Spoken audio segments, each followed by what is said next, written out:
तो आप सभी को राम राम। बात करेंगे कल के स्टॉक मार्केट के बारे में, क्योंकि आपने देखा कि लास्ट पर्टिकुलर जो फ्राइडे रहा उसमें देखिएगा पूरे इस हफ्ते में मंडे से लेकर देखिएगा थर्सडे तक मार्केट काफ़ी बेटर रहने की कोशिश करता रहा, क्योंकि कंटिन्यूसली ट्रम्प चीज़ों को देखिएगा ट्रैक पे लाते रहे। इवन फेड की मीटिंग के बाद, जबकि अमेरिका के मार्केट गिर गए थे, जापान गिर गए थे, यूरोप गिर गए थे, बट 3 या 4 बजे तक मॉर्निंग तक देखिएगा एमओयू साइन करके ट्रम्प ने मार्केट को देखिएगा एक नई राह दे दी। बट फ्राइडे को देखिएगा कोई भी मार्केट को नहीं बचा पाया, क्योंकि सभी जान रहे हैं कि जो एमओयू साइन हुआ है टिक नहीं पाएगा। ये कंटिन्यूसली मैं आपको बताता रहता हूँ कि इस एमओयू को बहुत ज़्यादा सीरियसली मत लीजिएगा। दोनों तरफ सिचुएशन बनती रहेगी, चाहे वो ड्रॉबैक हो ओवरसोल्ड में या ओवरबॉट में, दोनों तरफ सिचुएशन ये बनती रहेगी।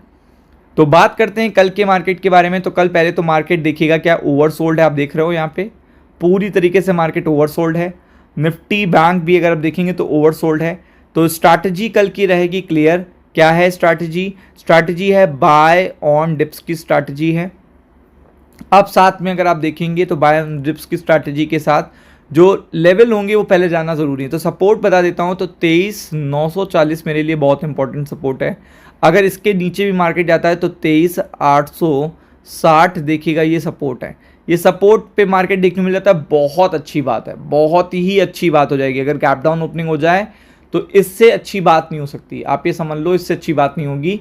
बट आपको अगर देखिएगा फ्लैट ओपनिंग देखने मिलती है जैसे कि मार्केट अभी है, तो आप देखोगे 24,000 के ऊपर जो लेवल रहेंगे वो बहुत ही सॉलिड हैं। उसमें पहला देखिएगा है, यहाँ पे मैंने आपको बता भी रखा है कई बार, 24,000 देखिएगा 75 है। दूसरा है 24,000 देखिएगा 125, और तीसरा सीधा है 24,200। इन पर्टिकुलर लेवल पे आपको फोकस करना है अकॉर्डिंग टू द सिचुएशन। ज़्यादा वोलेटिलिटी होगी तो सिचुएशन अलग रहेगी, और कम वोलेटिलिटी होगी तो सिचुएशन अलग रहेगी। अब बात करते हैं निफ्टी बैंक के बारे में। तो निफ्टी बैंक ऑलरेडी मैंने बताया था 58,000 के नीचे जाएगा तो बहुत तेज़ी से गिरेगा, तो वहाँ पे अपने देखा भी है। तो मुझे लगता है 58,000 ये इनका रेजिस्टेंस रहेगा, और जितना गैप से खुल जाए, मान लीजिए अगर ये 57 खुल जाता है 440, या 340 खुल जाता है 57, तो यहाँ पे भी आपको 200 से 250 पॉइंट आपको पिकअप मिल सकता है। अब ऐसा क्यों हो सकता है ये जानना आपके लिए ज़्यादा ज़रूरी है, तो चलते हैं उस पर्टिकुलर टॉपिक पे। तो सबसे पहले अगर आप देखेंगे तो यहाँ पे जो डो जोन्स है और नैस्डैक ने काफ़ी अच्छा परफॉर्म किया था लास्ट पर्टिकुलर देखिएगा डे पे, काफ़ी बेटर ओवरसोल्ड मार्केट में सपोर्ट है। और बार बार देखिएगा ट्रम्प देखिएगा मार्केट को एक पंपिंग देते आए हैं, दे रहे हैं, अच्छी चीज़ें कर रहे हैं, कंटिन्यूसली अच्छी चीज़ें कर रहे हैं।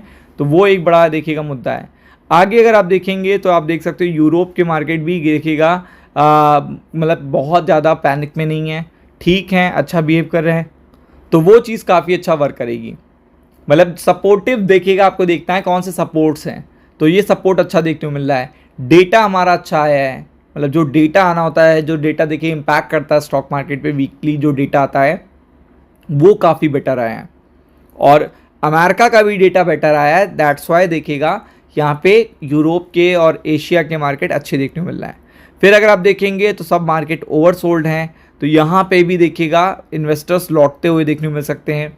क्रूड डाउन है जैसा कि आप देख रहे हो। तो वो सिचुएशंस ऐसी हैं जो मार्केट को ऊपर ले जाती हैं, वो हैं क्या है, जो पैनिक है।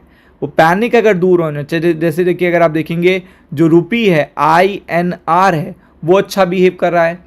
फिर अगर आप देखेंगे निफ्टी बैंक के लिए RBI की तरफ से अपडेट आया है कि देखिए यहाँ पे बेटरमेंट देखने को मिल सकता है। रेट हाइक की अभी कोई बात नहीं चल रही है, ये बहुत अच्छी बात है। ट्रम्प खुद भी जानते हैं कि मिड टर्म इलेक्शन आने वाले हैं, तो उनको धीरे धीरे चीज़ों को न्यूट्रलाइज भी करना है, ये एक अच्छी बात है।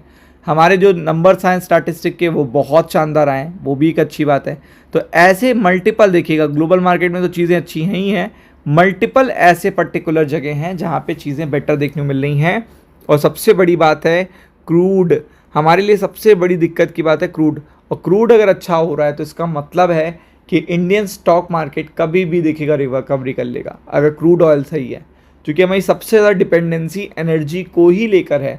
अगर एनर्जी में दिक्कतें कम हो रही हैं तो बाकी कोई भी प्रॉब्लम बड़ी नहीं है, क्योंकि सभी को पता है GDP के नंबर्स हमारे अच्छे आएंगे लास्ट टाइम की तरह और भी देखिएगा, मल्टीपल अपडेट्स आपको अच्छे आते हुए देखने को मिलेंगी। तो बी प्रिपेयर्ड फॉर इट।